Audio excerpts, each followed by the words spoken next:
మాచర్లలో Brahmananda Reddy red book start అయింది. మేము doctor Babasaheb Ambedkar రాజ్యాంగాన్ని ఫాలో అయ్యేవాళ్ళని, రాజారెడ్డి రాజ్యాంగం ఫాలో అయ్యే వ్యక్తులం కాదు. 2024లో పిన్నెల రామకృష్ణారెడ్డి కూడా అన్నారు, ఓడిపోతే నేను ఉండను రాజకీయాల్లో అని. నేను ఓడిపోతే రాజకీయ సన్యాసం చేస్తానన్న వ్యక్తి విశ్వసనీయత అంటే జగన్మోహన్ రెడ్డి మాటల్లోనే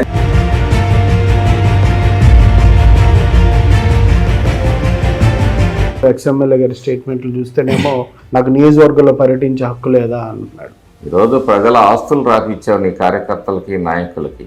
ప్రజల్ని వేధించావు. ప్రభుత్వ ఆస్తుల్ని, టీడీపీ కావచ్చు, సామాన్యుల భూములన్నీ.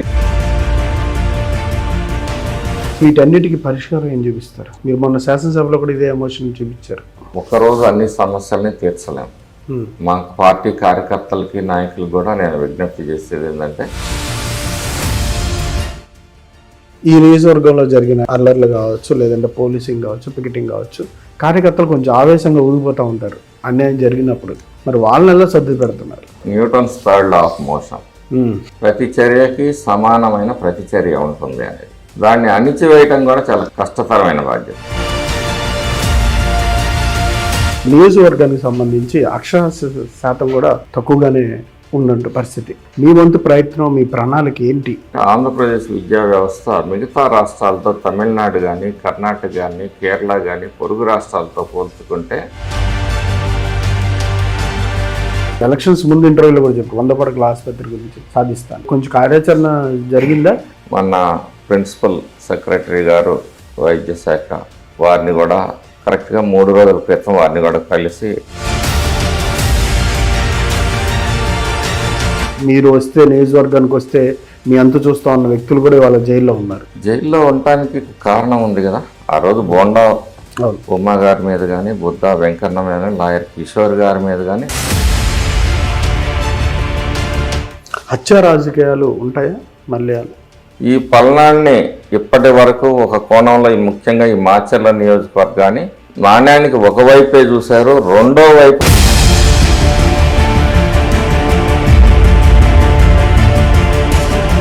మీరు అనుకున్న డెవలప్మెంట్ విషయం కావచ్చు, ఎంతవరకు సఫలీకృతం అవుతున్నారు?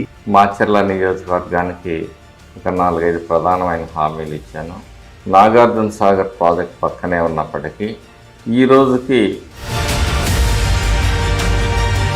900 కోట్ల రూపాయలు మొదటి దశ నిధుల ద్వారా సుమారు నియోజకవర్గంలో ఎన్ని మండలాలకి తాగునీటి ఎద్దడి తీర్చుతారు? నేను ఒక గొప్ప అదృష్టంగా భావిస్తున్నాను.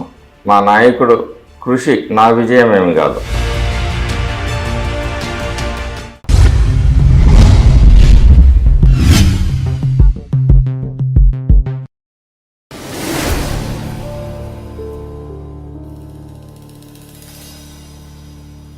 Welcome to ET digital media group. నేడు నవేంద్రప్రదేశ్లోని పల్నాడు జిల్లా మాచర్ల నియోజకవర్గ ఎమ్మెల్యే అయినటువంటి తెలుగుదేశం పార్టీ సీనియర్ నాయకులు జోలకంటి బ్రహ్మానందరెడ్డి గారితో వాళ్ళ ప్రత్యేక ముఖాముఖి. నమస్కారం బ్రహ్మానందరెడ్డి గారు. నమస్కారం సార్. సార్ ఎట్లా ఉన్నారు? బాగున్నా. మీరు అనుకున్న డెవలప్మెంట్ విషయం కావచ్చు, తీసుకురావాల్సుకున్నటువంటి తాగునీటి అవసరాలు తీర్చడంలో ఎంతవరకు సఫలీకృతం అవుతున్నారు? ఈ 10 నెలల కాలం దగ్గరగా ఇంకో 2 నెలలు అయితే సంవత్సరం కంప్లీట్ అయింది. ఎంతవరకు సంతృప్తిగా ఉంది ఈ సంవత్సర కాల పరిపాలన? నా వరకు నేను మాచర్ల నియోజకవర్గానికి ఒక 4-5 ప్రధానమైన హామీలు ఇచ్చాను. నాగార్జున సాగర్ ప్రాజెక్ట్ పక్కనే ఉన్నప్పటికీ ఈ రోజుకి మరి ఒక గుంటూరు జిల్లా అంటే అనేక మంది ముఖ్యమంత్రుల్ని అందించిన జిల్లా. అలాంటి జిల్లాలో నాగార్జున సాగర్ పక్కనే పెట్టుకొని ఈ రోజుకి తాగునీరు లేని, సాగునీరు లేని దుస్థితి. ఆ రోజు నాగార్జున సాగర్ నిర్మాణంలో కూలీలుగా పనిచేశాం. మా ప్రాంత రైతులు, అలాగే మా ప్రాంత రైతు కూలీలు ఈరోజు కేవలం నాగార్జున సాగర్ ప్రాజెక్టుకి, కాలువలకి కాపలాదారులుగా మిగిలిపోయాయి. ఇది అత్యంత దురదృష్టకరమైన సంఘటన. ఆనాడే కోస్లా కమిటీ ఒక రిపోర్ట్ ఇచ్చింది నాగార్జున సాగర్ నిర్మాణ సమయంలో. ఈ ప్రాజెక్టు పూర్తయితే నిజంగా న్యాయం చేయాల్సింది ఈ ప్రాంత వాసులకే.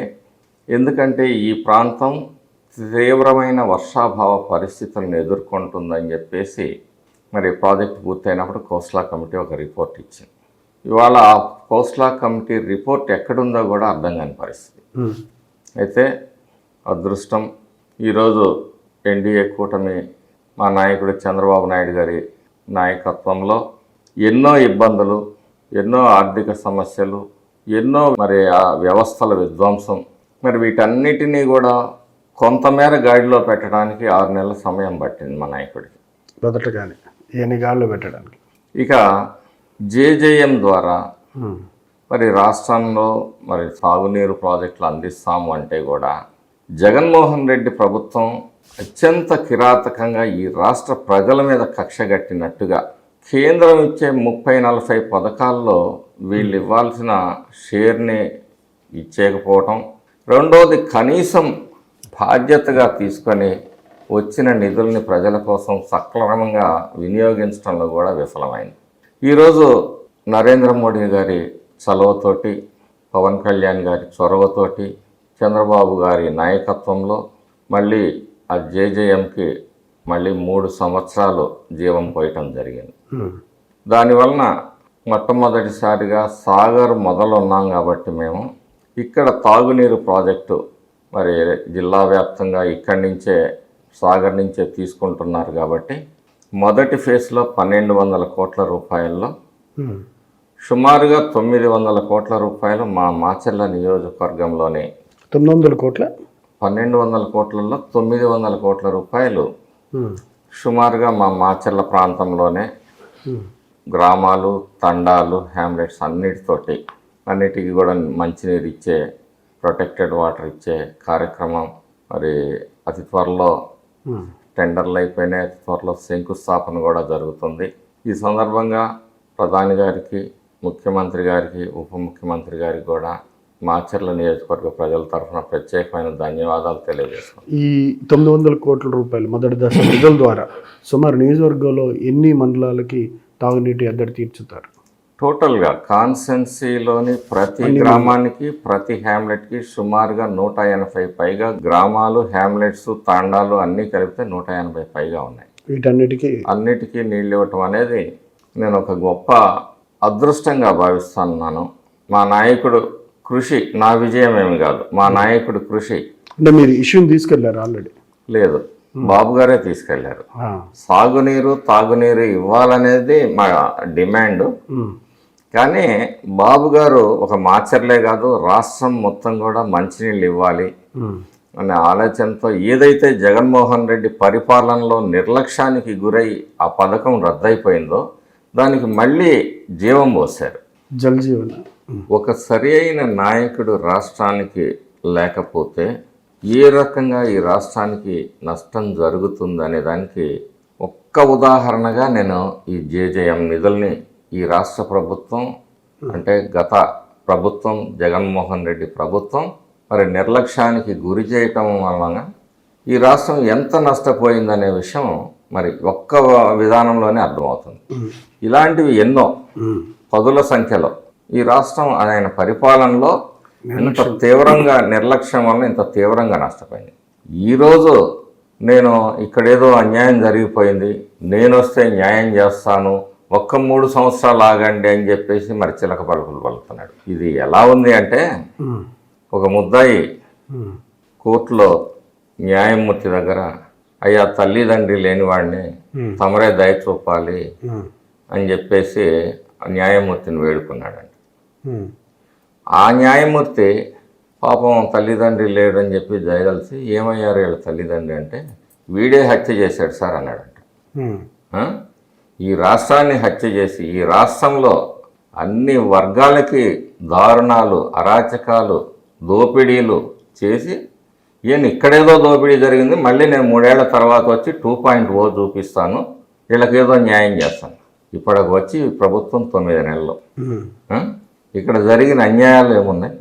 ఈరోజు రాష్ట్రంలో కులాల మధ్య, మతాల మధ్య, ప్రాంతాల మధ్య మళ్ళీ చిచ్చు పెట్టడానికి వ్యూహాలు పన్నుతా ఉన్నాడు. మీ వరకు డెవలప్మెంట్ మీద ఫోకస్ చేశారా లేదంటే వీటన్నిటిని సార్ట్అవుట్ చేస్తున్నారా? నా లక్ష్యం ఒకటే. నేను ఎన్నికల ముందు చెప్పాను, 15 సంవత్సరాలు పిన్నెల్లి రామకృష్ణారెడ్డిని ఎమ్మెల్యేగా చూశాను. ఒక్క 5 సంవత్సరాల్లో 15 సంవత్సరాల్లో అతను చేయలేని అభివృద్ధిని నేను చేసి చూపిస్తానని చెప్పి మాచర్ల నియోజకవర్గ ప్రజలకు హామీ ఇచ్చాను. హామీతో పాటు చేయలేకపోతే మీరు బయటికి రాజకీయాల నుంచి తప్పుకుంటానని చెప్పి ఎస్ స్టేట్మెంట్లు కూడా ఇస్తున్నారు. అంత భరోసా ఉందా? నేను స్టిక్ ఆన్ అవుతున్నాను. నా స్టేట్మెంట్ మీద నేను స్టిక్ ఆన్ అవుతాను. పిన్నెల్లి రామకృష్ణారెడ్డి 2024లో ఆ పిన్నెల్లి రామకృష్ణారెడ్డి కూడా అన్నారు, ఓడిపోతే నేను ఉండను రాజకీయాల్లో అని. మీరు డిమాండ్ చేయలేదు ఆయన్ని? చాలాసార్లు మాట్లాడాను. నేను ఓడిపోతే రాజకీయ సన్యాసం చేస్తానన్న వ్యక్తి, అంటే అదే విశ్వసనీయత. అంటే జగన్మోహన్ రెడ్డి మాటల్లోనే చెప్తా ఉంటాడు విశ్వసనీయత గురించి. వైసీపీ వాళ్ళు మాటల్లోనే చెప్తారు. మరి నువ్వు అన్నావు కదా ప్రజల సాక్షిగా, నీకు ఒకవేళ మర్చిపోతే ఈ క్లిప్పింగ్లు కావాలంటే నేను పంపిస్తాను, నీకేమన్నా మతిమరుపు జబ్బు ఏమన్నా వస్తే. అలాంటి వ్యక్తి ఈరోజు మళ్ళీ జిల్లా అధ్యక్షుడు. అంటే అబద్ధాలు మోసం చేసే వ్యక్తులు వైసీపీకి నాయకులు. ఇది ఒక ఉదాహరణ. అలానే కాదు, అంతకు ముందు కూడా అన్నాడు, వరికపూడిసెల ప్రాజెక్టు నుంచి ప్రతి ఎకరాకి నీళ్లు కానీ అందించకపోతే నేను రాజకీయ సన్యాసం చేస్తాను. కేవలం శిలాఫలకం ఒక స్టేజీ మీద అది కూడా వేసేసి చేతులు దులుపుకున్నారు. 15 సంవత్సరాలు శాసనసభ్యుడిగా ఉన్నాడు. సరే, ఒక మధ్యలో 5 సంవత్సరాలు టీడీపీ గవర్నమెంట్ ఉన్న 10 సంవత్సరాలు కాంగ్రెస్లో కానీ వైసీపీలో కానీ నువ్వు ఉన్నావు. లక్షల కోట్లు అప్పు చేశారు. ఈరోజు ఒక వరికపూడిసెల ప్రాజెక్ట్ ఫస్ట్ ఫేజ్కి ఆ రోజు 350 కోట్లు 360 కోట్ల రూపాయలు. రైతు ప్రభుత్వం అని చెప్పుకుంటారు. ఈ రాష్ట్రంలో రైతులకు వైసీపీ పరిపాలన జరిగినంత అన్యాయం ఎప్పుడు కూడా చరిత్రలో జరగలేదు. అగ్రికల్చర్ ఇన్స్ట్రుమెంట్స్ దగ్గర నుంచి ట్రాక్టర్లు, స్ప్రింక్లర్స్, డ్రిప్, రెయిన్ గన్స్, ఇలా మరి హార్వెస్టర్లు అన్నిటికీ సున్నా చుట్టేశాడు. అవన్నీ గతంతో పోలిస్తే పక్కన పెడితే ఇప్పుడు మీరే ఉన్నారు వర్తమానంలో. మరి మీరు రైతులకి ఏమైనా ఉపయోగపడే కార్యక్రమాలు చేస్తున్నారా?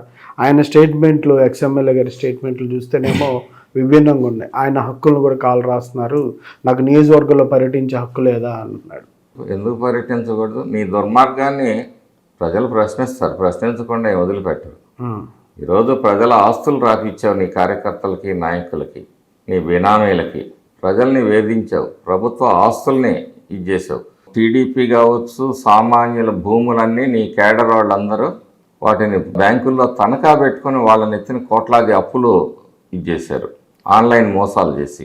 మరి వీటన్నిటికీ పరిష్కారం ఏం చూపిస్తారు? మీరు మొన్న శాసనసభలో కూడా ఇదే ఎమోషన్ చూపించారు. ఖచ్చితంగా ఒకరోజు అన్ని సమస్యల్ని తీర్చలేము. మా పార్టీ కార్యకర్తలకి, నాయకులకు కూడా నేను విజ్ఞప్తి చేసేది ఏంటంటే, ప్రజలకు కూడా ఒక్కొక్కటిగా సార్ట్అవుట్ చేసుకుంటూ వస్తాం. వీలైనంత వరకు సమస్యల్ని పరిష్కారం చేసేదానికే ప్రయత్నం చేస్తూ ఉన్నాం. ఈ నియోజకవర్గంలో జరిగిన అల్లర్లు కావచ్చు, లేదంటే పోలీసింగ్ కావచ్చు, పికెటింగ్ కావచ్చు, ఇంకెక్కడ ఈ పల్నాడు జిల్లాలో జరిగినట్టుగా ఎక్కడా లేదు. ఇండియాలో సంస్థాత్మక ప్రాంతాల్లో ఇది కూడా పోలింగ్ కేంద్రం. అంటే దాని తర్వాత పరిణామాలు చూసుకుంటే కార్యకర్తలు కొంచెం ఆవేశంగా ఊగిపోతూ ఉంటారు అన్యాయం జరిగినప్పుడు. మరి వాళ్ళనెల్లా సర్ది పెడుతున్నారు, అది చాలా కష్టం కదా. సహజం. Newton's third law of motion. ప్రతి చర్యకి సమానమైన ప్రతిచర్య ఉంటుంది అనేది. దాన్ని అణిచివేయటం కూడా చాలా కష్టతరమైన బాధ్యత. అదే నేను శాసనసభలో కూడా చెప్పింది. మా నాయకుడు ఆదేశం మేర ఈరోజు మేము భావావేశాలన్నింటినీ కూడా అణుచుకొని ఈ రాష్ట్రం అభివృద్ధి చెందాలి, అదే సమయంలో మా పల్నాడు ప్రాంతం కూడా అభివృద్ధి చెందాలి అని చెప్పేసి కార్యకర్తలకి నచ్చజెప్పుకుంటూ మేము ఈరోజు ముందుకు పోతాము. విడ్డూరంగా ఉంది అన్నమాట. వైసీపీ విచిత్రమైన ప్రవర్తన చాలా విడ్డూరంగా ఉంది. 9 సార్లు కరెంటు ఛార్జీలు పెంచిన విద్యుత్ ధర్నాకు పిలుపు, ఫీజు రియంబర్స్మెంట్ ఫీజు పోరు, 4200 చిల్లర కోట్లు ఫీజు రియంబర్స్మెంట్ బకాయిలు పెట్టిన నువ్వు, లక్షల కోట్లు అప్పు చేసిన నువ్వు, ఈ రాష్ట్ర విద్యార్థుల కోసం, యువత కోసం 4200 కోట్ల రూపాయలు మరి ఎందుకు ఖర్చు పెట్టలేకపోయావు? రైతాంగం దగ్గరికి వస్తే 3500 కోట్ల రూపాయలతోటి ధరల స్థిరీకరణ నిధిని ఏర్పాటు చేస్తానని ఆ రోజు మాట్లాడావు. 4000 కోట్ల రూపాయలు ప్రకృతి విపత్తుల నిధిని ఏర్పాటు చేస్తానన్నావు. ఏది నీ చిత్తశుద్ధి? నీ జీవితంలో ఒక ఎకరాకి నీళ్ళు ఇచ్చావా? నీ 5 ఏళ్ల పరిపాలనలో ఎంతసేపు ప్రజల్ని మభ్యపెట్టడం. ఈయనకి ప్రజలు ఎదగటం ఇష్టం ఉండదు, ఎప్పుడు కూడా ఆయన వేసే బిస్కెట్ కోసం కుక్క ఎలా ఎదురు చూస్తుందో ప్రజలు అలా ఎదురు చూడాలనే ఒక నీచమైన మనస్తత్వం ఈ వైసీపీ నాయకులది. అప్పుడు మాత్రమే వాళ్ళు మన కంట్రోల్లో ఉంటారు. ప్రజలు ఎదిగితే మన చేతుల్లో ఉండరు. కాబట్టి వాళ్ళు ఎప్పుడూ కూడా పేదవాడుగానే ఉండాలి, మన వైపు ఎదురు చూస్తూ ఉండాలి ఆకలితో అనే ఒక క్రూరమైన ఆలోచన ఎంచుకుంది వైసీపీ పార్టీ. ఇప్పుడు కూడా అదే కోవలో వెళ్తున్నారా ఆయన? ఇప్పుడు ఆయన ఏ కోవలో వెళ్ళటానికి ఏం లేదు. ప్రజలు చూశారు 5 ఏళ్ళు, ఒక్క అవకాశం అన్నాడు. ఒక్క అవకాశం ఇస్తే ఈ రాష్ట్రాన్ని ఏం చేసాడో తెలియదు. 1.0 అయిపోయింది. ఇక మళ్ళీ 2.0 అన్నాడు. అంటే 1 కన్నా 2 డబల్ కదా. అంటే 1.0లో కొంతమేర విధ్వంసం జరిగితే మళ్ళీ 2.0 వస్తే దానికి రెట్టింపు విధ్వంసాన్ని చేస్తానన్నాడు. నియోజకవర్గానికి సంబంధించి అక్షరాస్యత శాతం కూడా తక్కువగానే ఉన్నట్టు పరిస్థితి. మరి లోకేష్ గారు విద్యాశాఖ మంత్రిగా ఉన్నారు. వాటి మీద ఏమైనా చర్యలు కానీ లేదంటే అక్షరాస్యతను పెంచడానికి మీ వంతు ప్రయత్నం, మీ ప్రణాళిక ఏంటి? ఏం ప్రయత్నాలు స్టార్ట్ చేశారు? ఇప్పటికే 20 కోట్లు పైగా విద్యా వ్యవస్థని బలోపేతం చేయాలి. ఎందుకంటే ఆంధ్రప్రదేశ్ విద్యా వ్యవస్థ మిగతా రాష్ట్రాలతో, తమిళనాడు కానీ, కర్ణాటక కానీ, కేరళ కానీ, పొరుగు రాష్ట్రాలతో పోల్చుకుంటే వ్యవస్థ చాలా లోపభూయిష్టంగా, బలహీనంగా ఉంది. మా నాయకులు లోకేష్ గారు చాలామంది కూడా ఇది ప్రతి కుటుంబంతో ముడిపడిన బాధ్యత. విద్యా వ్యవస్థ అనేది ప్రతి కుటుంబంలో కొడుకో మనవడో ఎవరో ఒకళ్ళు ఇందులో ఉంటారు. అనేక ఇబ్బందులు కూడా వస్తూ ఉంటాయి ఈ వ్యవస్థలో. ఇంతమందిని మేనేజ్ చేయటంలో కానీ ఎక్కడ ఏ లోపం జరిగినా మీరు ఆ ఇదిని మోయాల్సి వస్తుంది. వద్దు అన్నప్పటికీ కూడా యువగలం పాదయాత్రలో ఆయన ఒక నిర్ణయానికి వచ్చారు. ఈ రాష్ట్రంలో యువత అంటే విద్యార్థులే.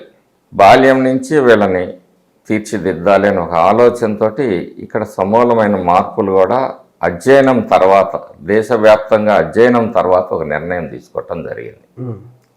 అందులో భాగంగా ఇప్పటికే మా నియోజకవర్గంలో సుమారు 20 కోట్ల రూపాయలు, 20 కాదు చెప్పాలంటే కేంద్రీయ విద్యాలయంతో కలిసి ఒక సుమారుగా 50 కోట్ల రూపాయలు, 25 కోట్లతో కేంద్రీయ విద్యాలయం, ఒక 20 కోట్ల రూపాయలతోటి స్కూల్ బిల్డింగ్స్ కానీ లేకపోతే రిపేర్స్ కానీ ఇన్ఫ్రాస్ట్రక్చర్ డెవలప్మెంట్కి కానీ కేటాయించడం జరిగింది. మొత్తం అన్ని మండలాలు మాచర్ల టౌన్తో కలిసి. అంటే మేము ఆ దిశగా ప్రయత్నాలు చేస్తూ ఉన్నాం. అలాగే మా ఆలోచన ఏంటంటే పూర్వ విద్యార్థులు ఎవరైతే గ్రామం నుంచి ఎన్ఆర్ఐస్ రాని ప్రవాస ఆంధ్రులు కావచ్చు, ప్రవాస భారతీయులు కావచ్చు, వాళ్ళందరినీ కూడా జన్మభూమి స్ఫూర్తితోటి వాళ్ళందరినీ కూడా భాగస్వామ్యం చేసి ఊళ్ళల్లో ఉన్న మెరుగైన వసతులు, బ్యూటిఫికేషను, క్లాస్ రూమ్స్ కొంచెం నీట్గా తయారు చేయించడం, సమస్యల్ని పరిష్కరించేదానికి వాళ్ళని కూడా భాగస్వాములు చేయాలని చెప్పేసి ఒక ఆలోచన చేస్తూ ఉన్నాం. ఆ దిశగా మేము సమాచారం సేకరిస్తున్నాం. ప్రవాస భారతీయులు ఎవరు, ప్రవాస ఆంధ్రులు ఎవరు అని చెప్పేసి ఖచ్చితంగా 5 సంవత్సరాల్లో ఏదైతే ఉన్నాయో, ఇక 4 సంవత్సరాలు నాకు ప్రజలు ఇచ్చిన అవకాశం. విద్య, వైద్యం. మీరు వైద్యం దగ్గరికి వస్తే గతంలో ఇంతకుముందు ఎలక్షన్స్ ముందు ఇంటర్వ్యూలో కూడా చెప్పారు 100 పడకల ఆసుపత్రి గురించి సాధిస్తాను. అదేదో కొంచెం కార్యాచరణ జరిగిందా ఏంటి?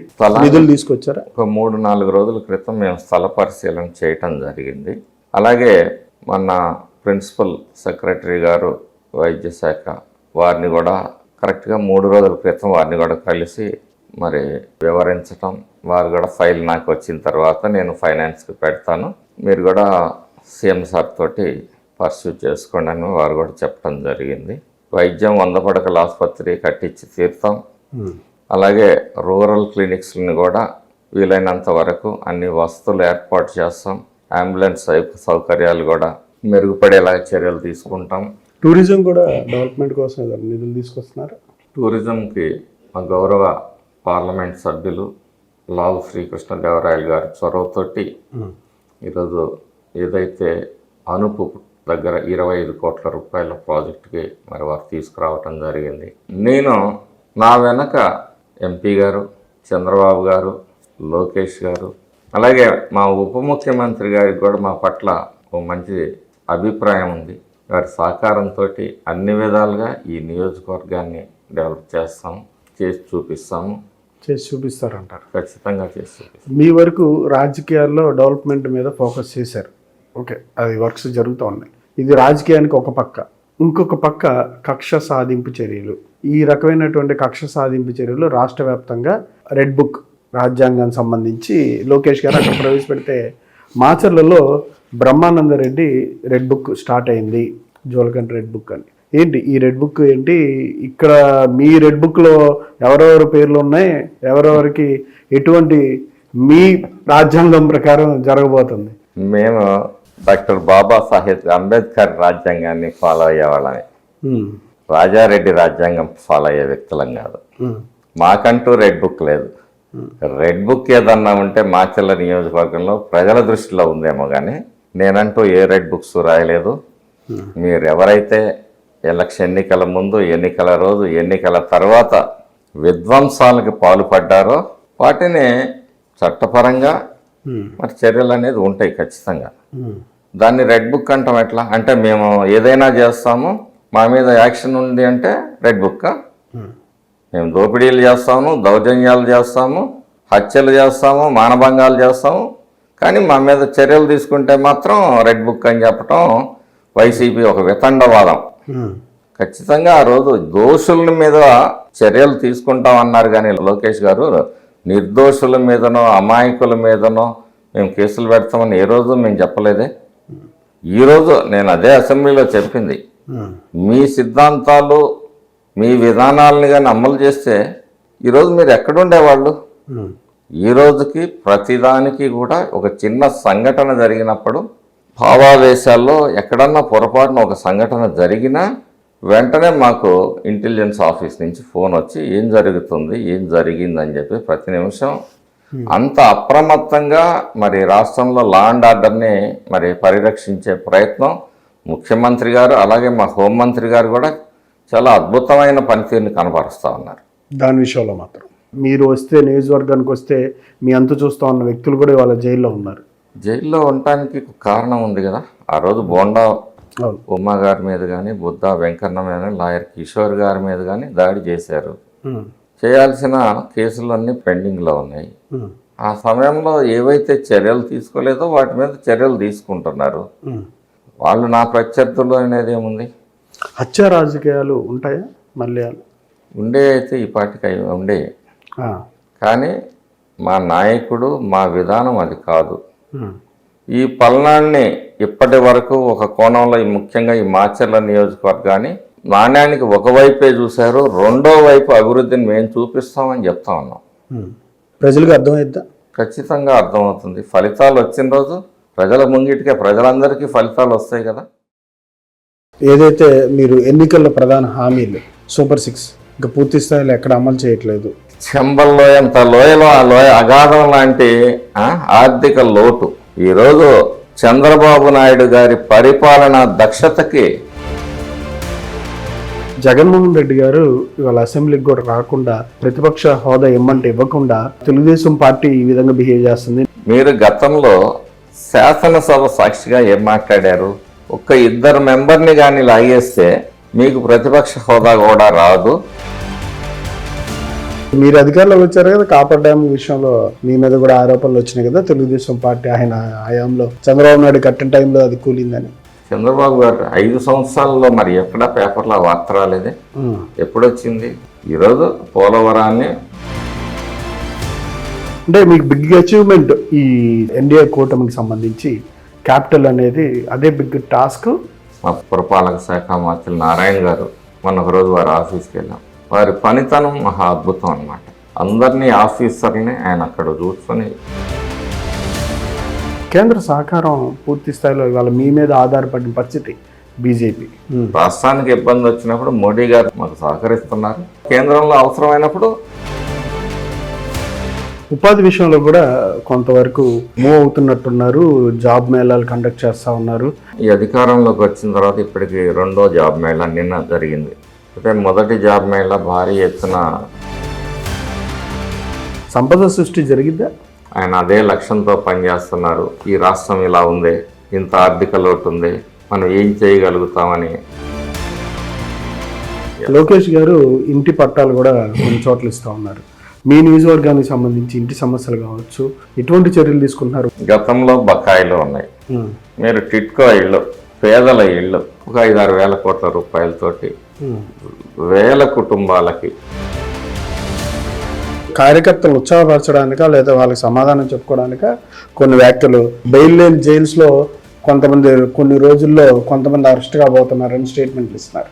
వాస్తవంగా నేను చాలా తగ్గాను అధికారం వచ్చిన తర్వాత. ఎందుకంటే బాధ్యత లేనప్పుడు మనం మాట్లాడటానికి, బాధ్యత ఉన్నప్పుడు మాట్లాడటానికి. Thank you sir. Thank you.